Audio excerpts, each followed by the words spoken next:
Olá, Valers! E não é que janeirão tá quase acabando? A gente tá aqui na segunda quinzena do primeiro mês de 2024 e eu queria saber como é que estão as coisas por aí, as resoluções de fim de ano. Você ainda tá no gás para fazer diferente, para ser diferente? A sua listinha de metas ainda tá ativa ou tá guardada no fundo da gaveta? Do meu lado, o que eu queria mesmo é que a minha conta bancária tivesse um pouquinho mais recheada. E você, Sil? Como é que tá aí? Como é que estão as metas? Olha, meta é meta, né? A gente define meta para cumprir, nem sempre é assim. Mas o importante é assim, que mesmo nesse mar de súplicas, eu sou sempre otimista, né? Bem, você sabe disso. Sei, ainda bem que você é otimista, inclusive. Pois é, né? E é natural, tá? Embora a Adriele fique espalhando a fake news de que eu sou coach, não tem nada a ver. Isso, meu otimismo é natural, nasceu comigo, não tem nada a ver com o mundo de coach, nem de coach quântico, muito menos, tá? Ó, mas assim, é claro que sempre tem pessoas, né? Sempre tem notícias que tentam te derrubar, né? E ontem à noite, não foi o caso de me derrubar, na verdade, foi uma boa história, né? Que aconteceu uma coisa interessante. E eu vou contar rapidamente aqui para vocês no nosso quadro que introduz os episódios do Vale do Suplício, que é o Coisas que Não Dá para Desver.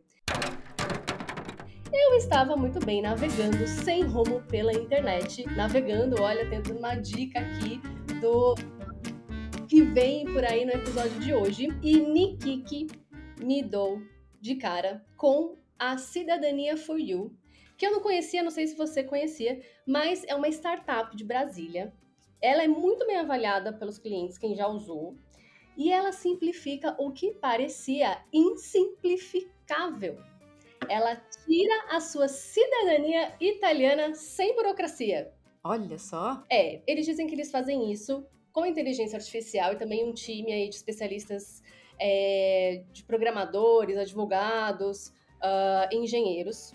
E, aliás, eu já faço convite aqui ao Rafael e ao Rodrigo Gianesini, que são os fundadores, mal os conheço, eu já considero pacas, para suplicarem aqui com a gente, porque eles fizeram algo inimaginável. Eles me deixaram, pela primeira vez, satisfeita e feliz com o atendimento feito pelo CID, que é a inteligência artificial da Cidadania for You. E ele, gente, ele não tem cara de gente, ele não imita o humano, ele é um robozinho fofo, como, né, a inteligência artificial deve ser. E o mais importante, ele é eficiente. Ganhou meu coração, tenho que dizer. Vai ganhar meu amor eterno quando eu finalmente tirar a minha cidadania italiana sem que eu precise deixar um rim para um consultor especializado.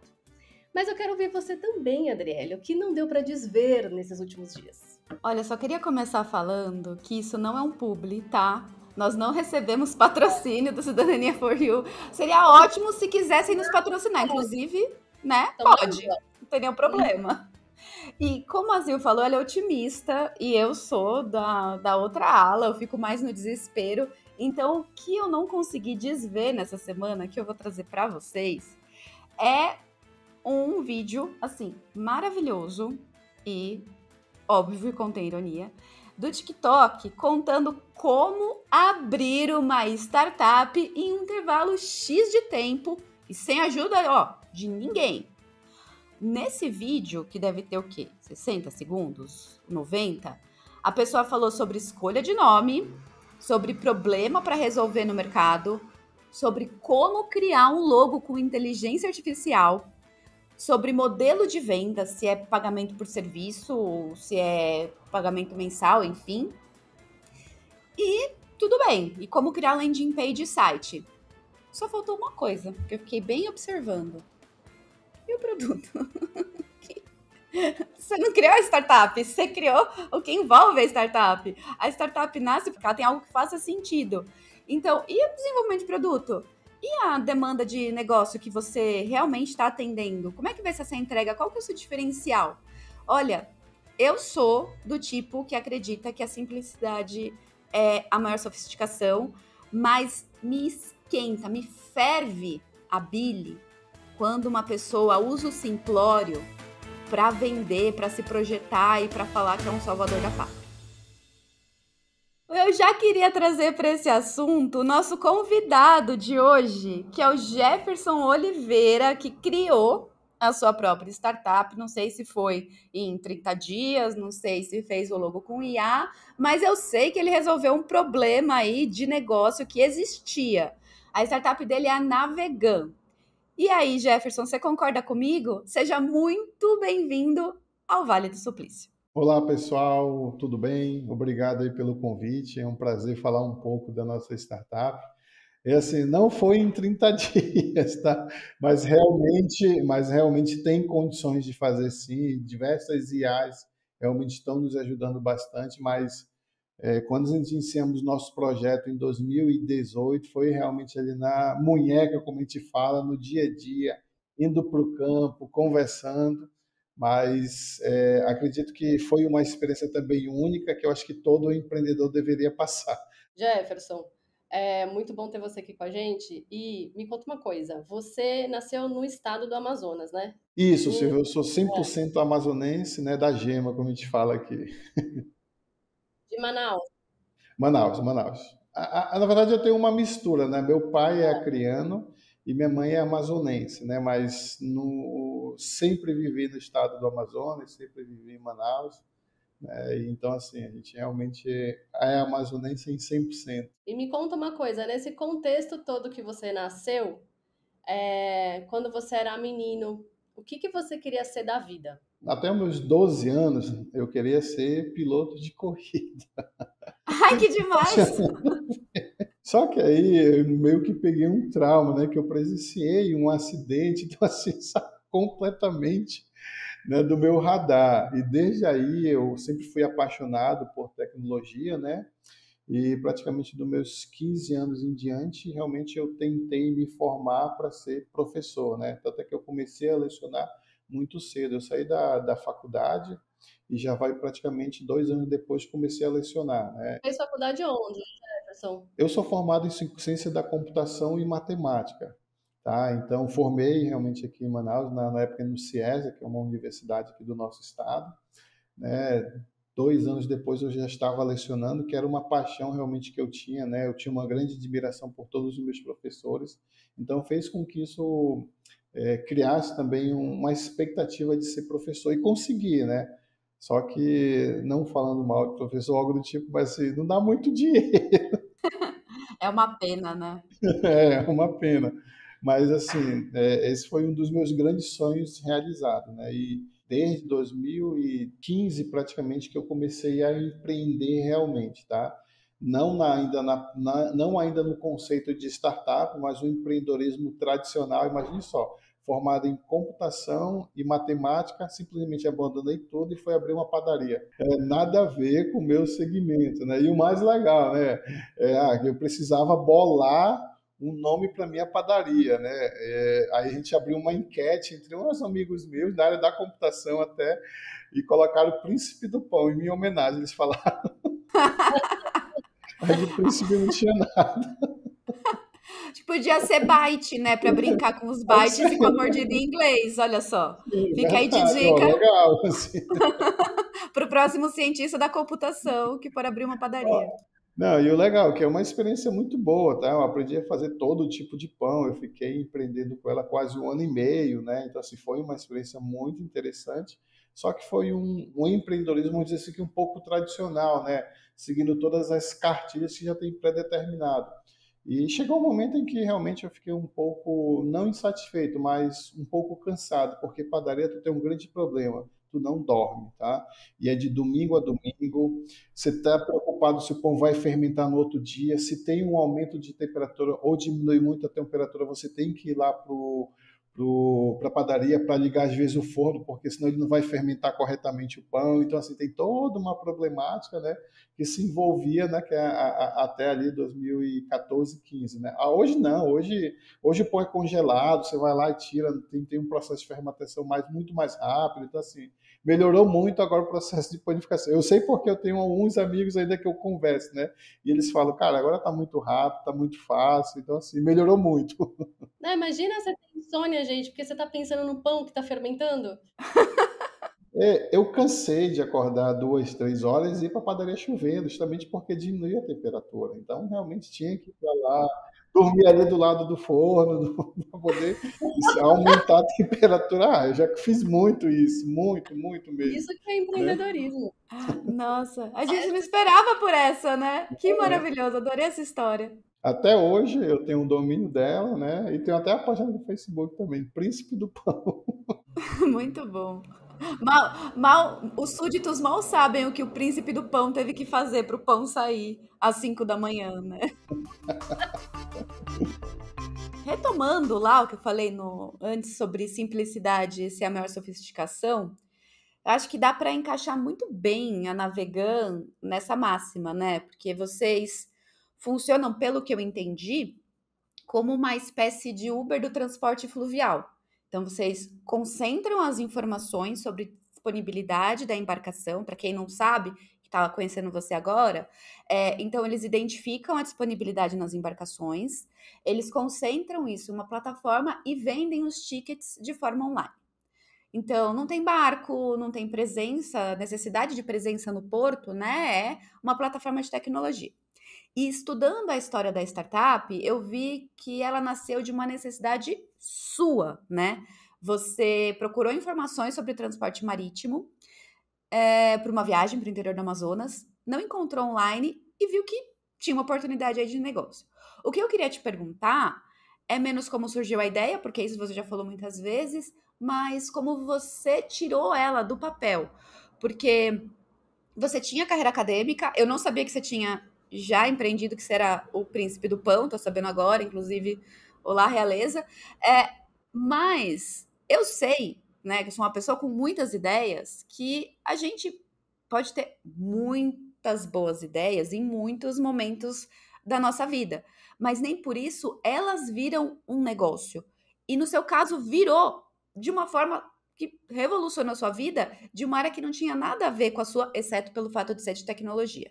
Então, todo esse blá blá blá para entender o que te moveu a não deixar essa ideia passar. Bom, é até um ponto interessante, realmente, eu demorei muito até mesmo a startar o projeto, tá? Porque essa ideia a gente teve ali, praticamente eu tive ali em 2015, foi quando realmente eu passei por um concurso público, né? E eu precisava viajar para o interior. E ficou parada, 2015, 2016, 2017, eu reativei novamente essa ideia em 2018. Né? E foi interessante que, apesar de eu ser de tecnologia, mas eu conhecia muito bem um conceito do MVP, né? Então, cara, eu vou gastar meu tempo em desenvolver uma plataforma que eu nem sei realmente se vai ter uma aderência das pessoas acessarem, comprarem diretamente na plataforma, porque imagine só, a gente está numa região que ela é banhada por rios. O principal modal da região são embarcações tradicionais que às vezes pegam 400 pessoas, 500 pessoas, 700 pessoas. E tem trajetos que duram até 6 dias e meio, quase 7 dias e meio. E todo esse ecossistema ele era 100% manual, ou seja, para mim comprar uma passagem eu tinha que ir no porto, para mim comprar uma passagem eu tinha que ir diretamente na embarcação para saber o valor, para saber data de disponibilidade, tudo era 100% manual. Então eu vi que era um ecossistema que não era envolvido com tecnologia. Então, baseado na premissa do MVP, o MVP ele foi muito simples, foi muito básico mesmo. Eu simplesmente subi um forms no Google e subi isso diretamente no Facebook e anunciei passagens de venda online. A pessoa clicava, preenchia no forms, o destino, a origem, aí eu recebia esse formulário, corria para o centro, para as agências, cara, quanto é que tá essa passagem aqui? Muito bom! Porque eu precisava realmente saber se a pessoa ia ter interesse em acessar a plataforma, né? Porque, como eu te disse, são 50 anos vendendo passagem do mesmo jeito, e de uma hora para outra chega um cara que quer fazer uma decolar da vida, quer fazer, né, uma agência de viagem online, né? Então eu não sabia realmente se tinha ia ter aderência significativa, né? Então, o meu processo de desenvolvimento, principalmente o MVP, ele foi muito enxuto e muito rápido, né? Justamente para mim não gastar tempo se realmente, pô, será que vai ou não funcionar a plataforma? A gente aqui em São Paulo vive numa bolha mesmo, né, Jefferson? Porque assim, é muito comum no Brasil ter lugares em que o transporte marítimo Ele é tão importante quanto qualquer outro, ou ele é o único, né? E não é porque a gente não tenha rio, né? A gente também tem bacia hidrográfica, olha eu não fugindo das aulas de geografia, no Sudeste, enfim. Mas a verdade é que a gente, nesse processo civilizatório, a gente matou os rios, né? Aterrou, enfim. E aí você veio falando desse contexto no qual você trabalha, né, com a empresa. Ah, e aí eu fico pensando também como foi esse processo de convencimento, né? O que você está dizendo, assim, gente que não está acostumada com tecnologia, eu nem imagino quem são as pessoas que são donas desse negócio, donas dos barcos, enfim, conta um pouco disso. Quem são essas pessoas e como foi seu contato com elas para conseguir mudar a forma que isso era feito? Cara, e é muito interessante, imagine só, depois que a gente desenvolveu toda a plataforma, né, que faz gerenciamento de passagem, gerenciamento de carga, eles sabem em tempo real quantas passagens já foram vendidas, aceita cartão de crédito. A gente foi a primeira empresa a colocar uma plataforma de meio de pagamento. Mas olha só que coisa interessante, tudo eu falando sobre tudo isso, explicando os benefícios, ele vira para mim e fala, o meu caderno faz a mesma coisa. Tudo ele anotava no caderno dele. A viagem dele, quantas passou vendidas, quantos frete entrou e tudo mais, tudo era gerenciado pelo caderno dele. Então, realmente, a gente teve uma barreira muito forte, cultural, principalmente, porque essas grandes embarcações são gerenciadas geralmente por pessoas que têm acima de 45 anos, já quase beirando seus 50 anos, nunca vivenciou o processo tecnológico, porque a gente tem um grande problema nos nossos municípios, a gente tem 62 municípios.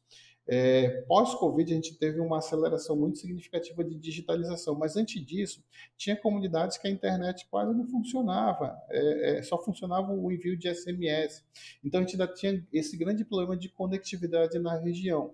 Aí, alinhado com um cara que nunca vivenciou a tecnologia, fez com que o nosso projeto, né, na parte de comercialização de passagem online, praticamente reduzisse a zero e simplesmente ele começasse a entender que o sistema de gerenciamento de venda de passagem era justamente para facilitar o acompanhamento de diversas agências que eles tinham, né, cadastrado para comercializar suas passagens. Então, essa foi uma forma de a gente entrar. A gente não entrou com e-commerce direto, porque senão ele ia falar, cara, para mim não interessa a venda online porque não funciona. Então, isso eu tenho certeza que foi uma das premissas que a gente não bateu muito forte no nosso e-commerce, porque a gente já tinha tido algumas experiências com algumas embarcações que eles não tinham interesse em vender online. Falavam, não quero vender online, não quero vender online, para mim não interessa, não funciona, porque eu vou ter que gerenciar cartão de crédito, vou ter que aceitar isso e aquilo. E eles só tinham um meio de pagamento, era o pagamento à vista, era o pagamento em dinheiro. Né? Então, imagine só, você chega com uma plataforma que vai fazer todo esse gerenciamento, tem a opção de pagar com cartão de crédito, com cartão de débito, agora recentemente mais Pix, né? E isso fez com que realmente o nosso projeto de venda de passagem pelo e-commerce, cara, a gente praticamente zerou, somente trabalhando diretamente com as embarcações, agenciamento junto com as outras agências e o barco. Então foi um grande problema que a gente teve e uma grande experiência também que a gente. É aquela história, não adianta você realmente testar, validar, mas, cara, o meu principal cliente que eu pensava que era o passageiro, poxa, ele tinha interesse de comprar online, mas o cara que tinha o barco, o dono de toda a empresa, que era o embarcador, que a gente chama aqui de armador, não tinha nenhum interesse. Então eu fui pelo lado errado. Poxa, primeiro eu tinha que realmente fazer uma negociação, uma tratativa com a embarcação, para ele poder me autorizar a vender passagem de forma online. Então, assim, foi uma experiência bastante interessante, né? E que a gente teve um ganho de aprendizado muito grande para lançar novos produtos para navegar. Ô Jefferson, por curiosidade, assim, a gente entender a dimensão que isso tomou, quantas embarcações você tem associadas aí à plataforma? Quantos tickets você vende por dia, por semana? Quais números que você tem aí para dar pra gente? Em 2022, a gente transicionou em valor quase 25 milhões de reais dentro da nossa plataforma e a gente vendeu quase 150 mil tickets de passagem para quase 35 municípios. Então, são volumes bastante expressivos e o mais interessante, eu não represento nem 10% do que é vendido na região norte. Então, para te ver como tem um universo muito gigante ainda para a gente estar trabalhando. E aí você está falando de outros estados também, não só do Amazonas. Hoje, os principais estados que têm fortemente, né, o transporte fluvial é o Amazonas, a gente tem o Belém, né, Pará, e a gente tem o Amapá. São os principais, é o principal modal que esses três estados têm é o fluvial. Então, a gente tem muito transporte de pessoas e mercadorias nesses três estados. Só um ponto interessante, tá? O Amazonas, tá? O estado do Pará, ele tem a quantidade de pessoas quase 3 vezes maior que o estado do Amazonas. Tá? Então, o Pará é um ecossistema muito grande, ele está até um pouquinho mais avançado que o estado do Amazonas, mas é um mercado gigante que a gente tem hoje no estado do Pará. Tanto é que em 2022, a gente entrou no estado do Pará e, tipo assim, em menos de 3 meses, a gente bateu o faturamento que a gente tinha, né, aqui no estado do Amazonas, nos mesmos 3 meses. Cara, isso deve ser muito louco, né? Porque, assim, é um negócio digital, é uma startup, é um negócio de tecnologia. Mas pra você se aproximar, falar com essa gente, você tem que estar lá, né, Jefferson? Não adianta você mandar um e-mail marketing pro barqueiro, né? Imagina. Então, isso é até interessante se você falar, sabe por quê? Se eu lhe disser que a gente tem 4 anos de existência, né? Eu acho que nesses 4 anos eu não investi, sério, eu acho que nem 10 mil reais em redes sociais, Instagram e o Facebook. Realmente, por ser muito manual, realmente tem que instalar, tem que conversar, tem que, às vezes, ceder a plataforma por 3 meses para eles testarem, entenderem, validar, né? Então, assim, realmente é bem complexo esse transporte que a gente tem aqui na região, né? Ele é muito manual, são embarcações, apesar de ter embarcações que pegam mais de 700 pessoas, é 100% preenchimento feito manualmente ali, o nome por nome, para poder entrar na embarcação. Então, realmente é um projeto que a gente vislumbra que vai, assim, ter uma grande aderência a partir de 2025. Né? A gente projeta na Vegan para 2025 estar mais ou menos com 30 a 35% da fatia de passagens que são transicionadas aqui na região. Ah, você tinha falado que hoje vocês têm 10%, então vai crescer, os investidores devem estar felizes, né? Eu fico imaginando a dificuldade que não deve ser gerir as informações de todos esses barcos, né? Porque a gente está falando de, tem essa embarcação tem tantos lugares, aquela outra tem tantos lugares, e tem um fator humano aí, imagino, nessa integração de dados, enfim. Quais são, então, as dificuldades e quais foram os problemas que vocês já tiveram com o manejo dessa informação? Bom, vamos lá. Vou explicar um processo que a gente geralmente faz com a embarcação. Se uma embarcação ela tem uma capacidade de transportar em passageiros 700 pessoas, dentro da nossa base de dados a gente deixa uma margem de segurança, ou seja, a gente só vende 25% dessas passagens. Por dois motivos. Uma mesma embarcação, às vezes, ela tem 5 pessoas vendendo para ela, e mais eu online, um exemplo. Entendi. Você não é exclusivo. Isso, essas 5 pessoas, elas estão o quê? No formato manual. O que acontece? Eu vendo uma passagem, aí o cara vai lá e manda uma mensagem para o barco, ó, barco, vendi mais uma embarcação. Desconta do sistema da Navegan, porque eles usam o meu sistema em loco. Desconta do sistema. E assim vai nessa sucessividade, né? Vai vendendo e vai dando baixa, vai vendendo dando baixa. Não é que nem no meu sistema já dá baixa automaticamente. Então, em 2021 eu tive um problema de venda a mais de passagem. Vamos supor, uma embarcação pegava 350, foi vendido quase 400. Rapaz, isso foi uma loucura para mim ter que alocar, ajudar a alocar essas pessoas em outras embarcações que, assim, foi uma coisa de doido. Foi quase uma semana para a gente resolver esse problema. Caramba! Porque tem barcos que não saem todos os dias. Né? Lembra que tem trajeto que às vezes dura 6 dias, tem trajeto que dura 2, 3, 4 dias. Então, os barcos, geralmente um barco é por uma linha, então tem 3 barcos por uma linha, mas ele não sai todo dia, sai intercalado. Então, para a gente resolver todo esse problema, durou quase uma semana.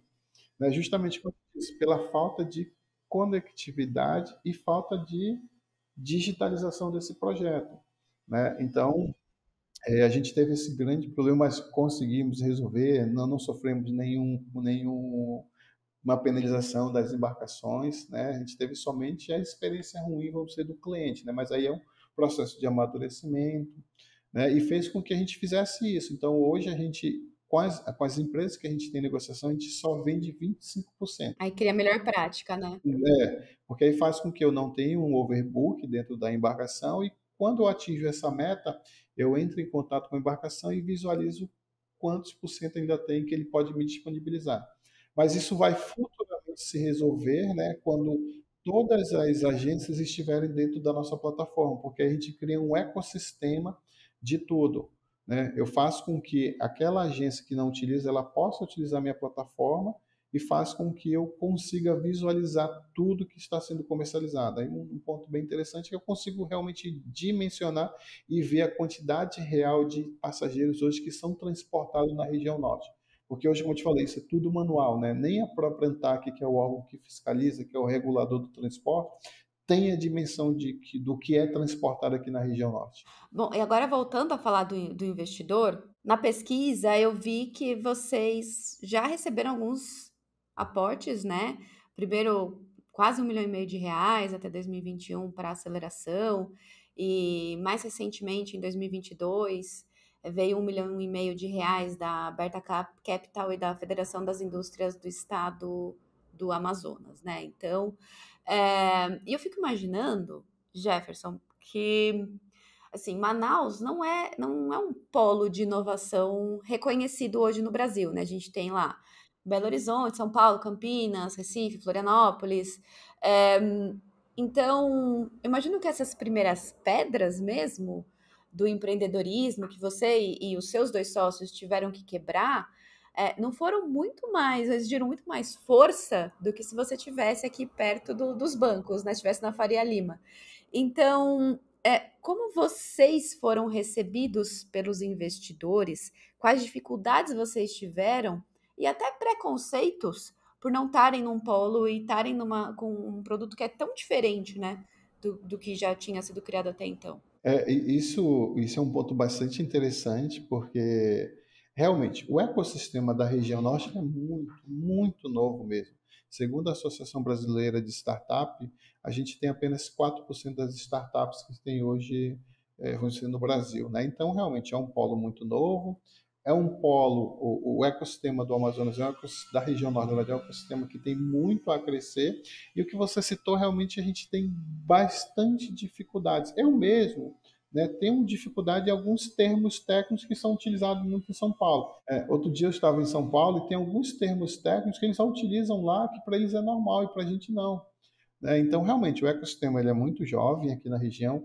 A gente não tem grandes startups que tiveram êxito ainda. A gente tem uma ou duas startups que foram compradas em 2014, 15 ali por alguns grupos, mas assim, a gente não tem startups de destaque hoje de relevância a nível nacional. Tanto é que a própria Navegan quer ser uma dessas primeiras empresas a ter justamente essa relevância, né, em todo, pelo menos, um ecossistema. Em 2021 ganhamos como melhor startup e em 2022, em 2023 ganhamos também como startup do ano. Então a gente já está começando a vislumbrar que o nosso ecossistema está começando a criar diversas empresas realmente que tenham destaque aqui na região. E enquanto investidor, realmente a gente teve muita dificuldade, porque imagine só, cara, eu estou precisando da tua projeção financeira para os teus próximos 5 anos. Eu virava o quê, rapaz? Não, a gente precisa do teu business plan, eu preciso saber o teu CAC, o teu LVT. Eu olhava assim, cara, o que é isso? Né? E os caras assim, começavam a bombardear a gente de informação e eu não Até sei suando aqui, né? Aqui nas têmporas, né? então assim, são termologias que realmente eu não conhecia. Como eu te disse, eu vim de um empreendedorismo muito tradicional. Eu até entrei tarde no ecossistema de startup. Eu fui conhecer o conceito de startup em 2018. Foi quando realmente eu comecei a trabalhar, realmente desenvolver a Navegan, né? Então são termos realmente que a gente não conhecia. Tá? Então a gente teve muita dificuldade, tanto é que o nosso processo de investimento, né, demorou quase 8 meses para ser finalizado. Poxa, eu fui em São Paulo, né, acabei conversando com algumas pessoas, cara, que a média é uma média de 4 meses, porque a gente já tem isso tudo, quando o cara manda, a gente já tem tudo projetado, já sabe o que eles já. Eles até falam, não, a gente já sabe até o que os caras vão pedir, então a gente já deixa o e-book pronto e já envia.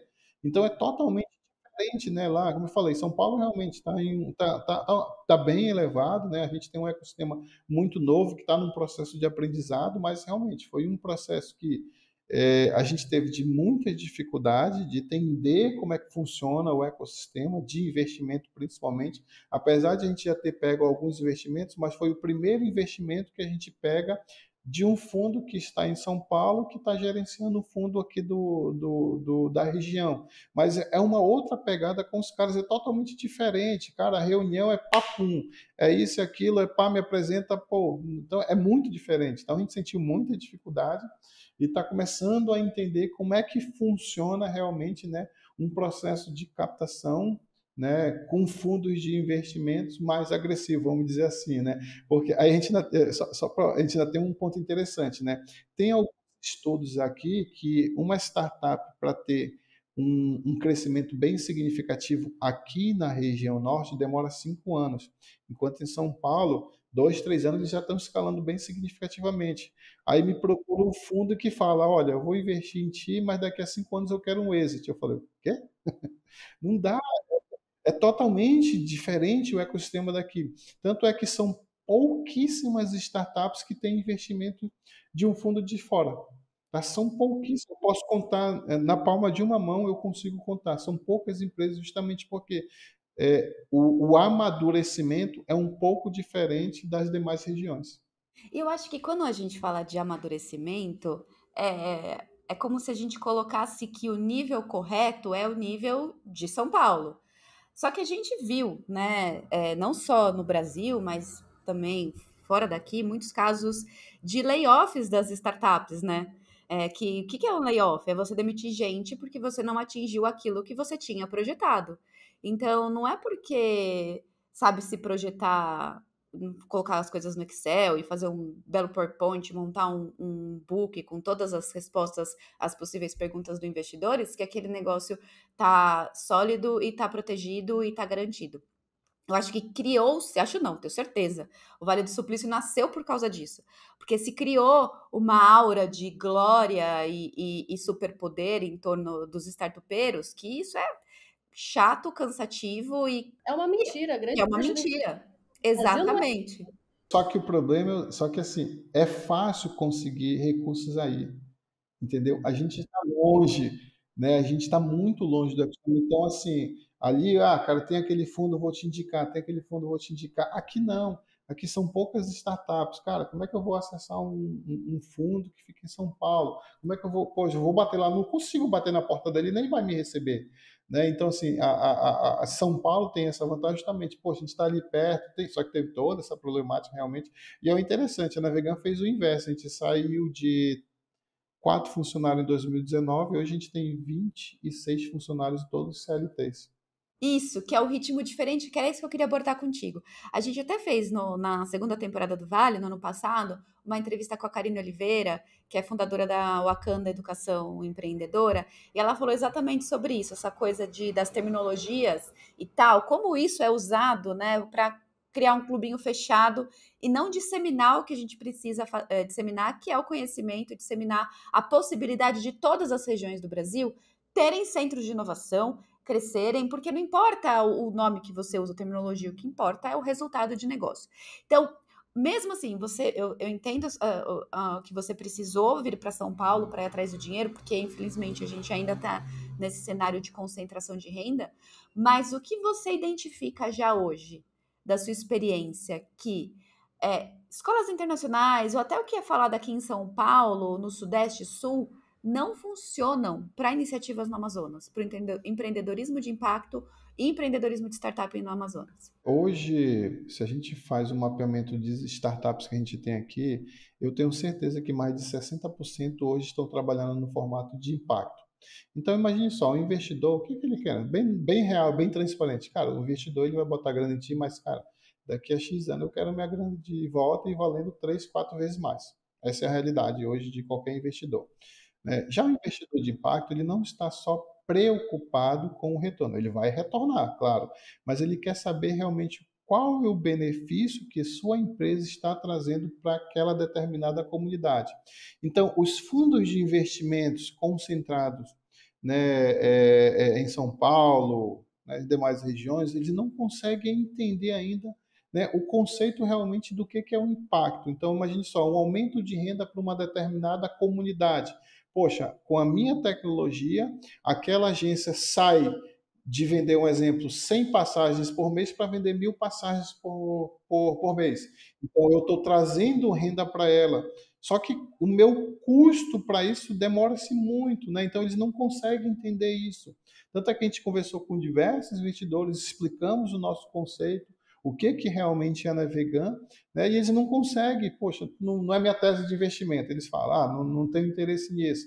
Né? Então, realmente, é muito difícil, né, empresas aqui da nossa região pegarem os investimentos de fora, porque a nossa premissa é o quê? Manter a floresta em pé, aumento de renda para a comunidade, aumento de renda para determinado setor ou algo desse tipo. Então, é uma outra pegada que é mais interessante que fundos de fora conseguem entender. Os fundos daqui da região, do Brasil, não conseguem entender isso. E fundo de fora consegue. É isso que eu fico até um pouco chateado, porque eles conseguem entender, eles conseguem visualizar. Quando você fala de fora, você está falando de onde? Reino Unido, Estados Unidos, a gente está conversando com um fundo, né? Que, cara, só para te ter uma ideia, o intuito deles, eles têm quase 100 milhões de dólares para investir na Amazônia. A principal premissa dele é impacto e eles esperam até 10 anos para retornar esse dinheiro. Então, eles têm uma outra mentalidade lá, eles conseguem visualizar, vislumbrar, né, sabe, das dificuldades que a gente tem. E o cara que está aqui do meu lado não consegue entender. Ele fala, olha, cara, eu vou te injetar tanto, eu quero X% por mês e daqui a X anos eu quero o meu êxito. Pronto, não quero, senão tá fora. Pensar numa coisa mais óbvia para esse distanciamento dos investidores do que é a sua realidade, eu vou pensar, lógico, na questão cultural. Existe um distanciamento mesmo. Por mais que eu viaje, eu nunca vou saber exatamente como é a realidade de quem mora em determinada região. E o Brasil é o Brasil, que a gente sabe, né? É gigante e tudo mais.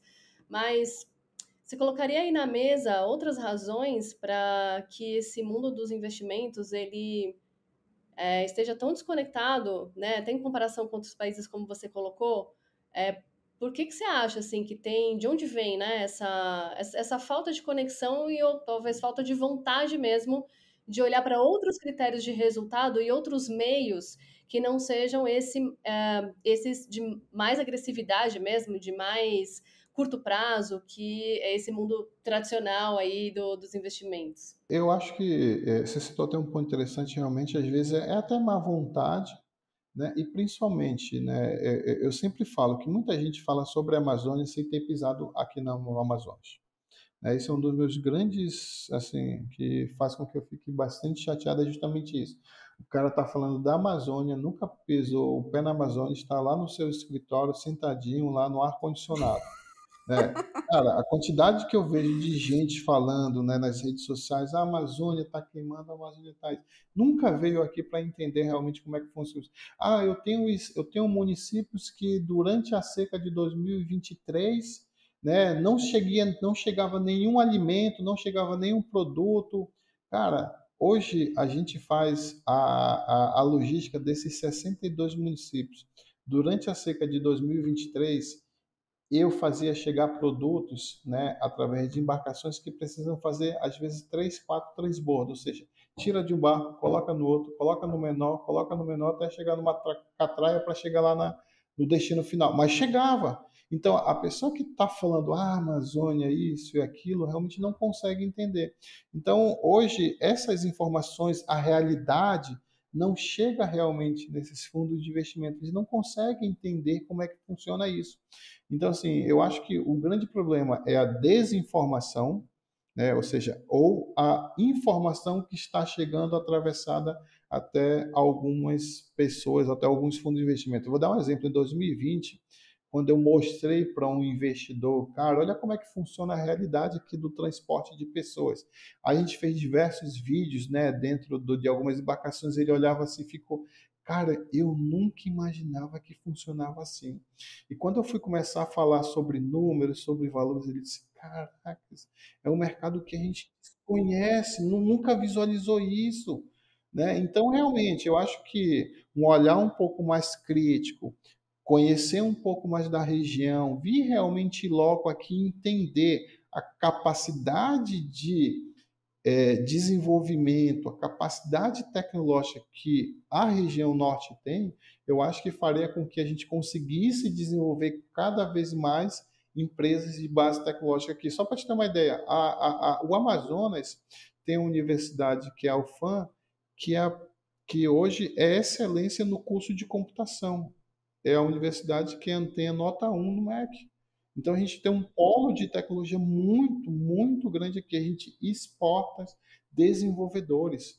O Amazonas exporta desenvolvedores. Então a gente tem capacidade. O que falta realmente é que venha recursos corretamente aqui para a gente. E realmente o cara tem que tirar o beabá, a bundinha da bunda lá da cadeira e vir para cá, andar de barco, entender, né, como realmente funciona, né? Porque é uma economia gigante que roda aqui, é gigante mesmo. A gente tem diversas cadeias produtivas, Caixinha, Cupuaçu, açaí, que é muito consumido em São Paulo, Rio de Janeiro, cara, tudo vem daqui, né? Mas não conhece realmente toda a estrutura para chegar até algum outro estado, né? Ô Jefferson, e você falou uma coisa que dá muita dó, né? Pensar que da força potente de produção intelectual que tem aí, né? De desenvolvedores que são exportados, né? Porque não tem uma cultura hoje